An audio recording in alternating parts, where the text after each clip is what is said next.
Good afternoon, everybody. Uneducated economist here. So a few months ago, I had done a video talking about egg production here in the United States. And in that video, I had stated that I had given some predictions anyway. And I stated that there was going to be an investment into egg production. And eventually that egg production was going to lead to an oversupply. And then eventually you'd see egg producers start to close up shop. Now, I mean, I don't know exactly how I said it in the video, but I'm going to leave a link down in the description. It was pretty much saying something not too far off from that. Now, I didn't come up with this idea just because, I just imagined it, or like I have some sort of insight into the egg producers out there, like I understand egg production or egg farming. Like, I don't know anything more than anybody else really does out there, except for what I see happening within the supply chain. And then what ends up happening with investment when you have such a spike in prices. Now, these are the things that I end up thinking about because I seen it so many times. Like, I saw it happen in lumber. I saw it happen in pork. I mean, I'm not a pork producer. I don't know anything about pork as far as farming pork, but I could see it within the articles and I could see it within the grocery industry. When people were looking at pork prices shooting through the roof, everybody said, man, look at all the inflation happening out here. And I said, nope, there's going to be an investment into pork. There's going to be a drop in price. And when you see that drop in price, you're going to see pork producers start to go out of business. And that's exactly what happened. Same thing with the egg production. Same thing with lumber. Same thing with a lot of things out there. Like right now, we see mills for lumber companies, mills that are curtailing development if they're not shutting down operation altogether. I know loggers who have been stacking logs, not falling, which means that there is a gap in production taking place. Now, these are the things that occur throughout many parts of the industry. And right now, we are seeing the egg producers in an oversupply. Now, I'm going to leave a link down in the description to what I believe is my local Walmart's 18-pack for $1.83. If the link is still good, it'll be down there in the description. You can check it out for yourself.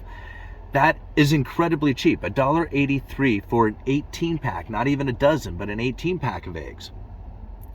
So it just goes to show that as the price of anything goes up, the investment that goes into it, especially if there's a spike in price and people are anticipating that's going to last, then there's an oversupply that ends up taking place, a crash in prices, and then you start seeing companies start to go out of business.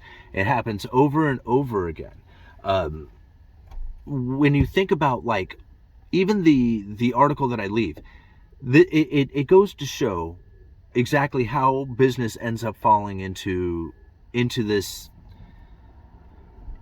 predicament, and what I feel is always end up going to happen if you just kind of follow how the money ends up flowing. So here, this egg producer, they're I believe they call themselves Cross Shadow or Shadow Cross Farms. They were egg producers, and they produced eggs for a particular area. I believe it was up in the eastern part of the United States, northeastern part. And they became such known egg producers, and they had such a big farm of producing, that they became like the main distributor of eggs. And so they started buying eggs from other farmers. Well, as they started buying eggs from other farmers, they started not needing to farm their own eggs, as they found that distributing eggs was a lot easier than actually farming them themselves. So they were more of an egg distributor than they were an egg farmer. Well, as the price of eggs moves up, guess what happens? As you're distributing your eggs, I'm only assuming as you're buying and selling, you're making a lot of money doing that. But then you go accustomed or start making plans to have that price be sustained, or you take out loans, or competition starts to kick in, even if you don't change the price. And because people will say, well, if you hadn't gouged the customer, but it doesn't always go down like that, because as you start to raise the price, foreign competition starts to come in, or other competitors. And that's what ends up happening when you do such things for any kind of length of time. And so as the competition starts to kick in, or the price starts to return back to normal, but your projected price based off of the ideas that you were going to have for your business has then starting to fall. Now you're no longer getting the income that can sustain your business. A lot of times we find this when people who have taken out loans. So say, for example, you can take out a loan to start a chicken farm or an egg farm when you believe that you are going to be able to sell these eggs for $8-9 a dozen, or even less, $5 a dozen. Do something reasonable.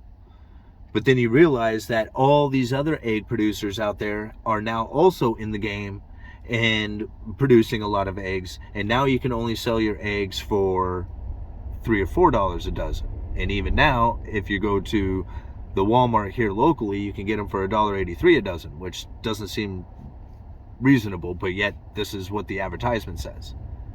So you see what ends up happening here is now the producers out there are going, scratching their heads going, well, we cannot, we're no longer going to be able to operate at this fashion. And then you start to have a crash again in supply.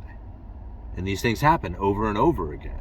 I look at the industries that are like out there right now that are showing signs of failure, like the wheat that we just talked about, where we talk about lumber issues taking place right now. Pork producers are having issues. The egg farmers, what's next? You know that the bread companies are going to start having issues as well. Now, what ends up happening from that? I mean, I was thinking about it the other day. I got chicken for $4, right? Man, I'm just really rambling here. Okay, so I got chicken for $4 for it was like a 12 pack of thighs, right? And so I'm thinking, okay, just rough guessing, these things are like 36 cents a piece for a chicken thigh. I mean, that doesn't seem reasonable. And at the same time, I went down to my local market, which is, it's a little country market. So I live out in the middle and, kind of nowhere. I'm not near the city. Well, I am near the city, but I'm out there a little ways. And so I have a country market, and they have, a few different loaves of bread for offer. One of them's the cheap, Western family style bread, and then the other one is the more known name brand, higher end. I didn't think about what the price was. I just grabbed that along with everything else.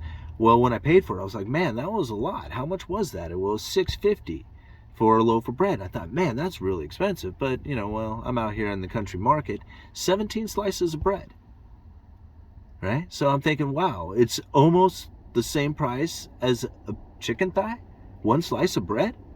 Does that seem reasonable? Of course not. It's because it's supply and demand imbalances. And I have a feeling that those things are going to get worse. That things that normally would seem so insignificantly cheap will become very expensive, and things that we thought were going to be expensive are going to become cheap as the undersupply starts finding its way through the system at different times. The equilibrium will come. All right, uneducated economists, you let me know.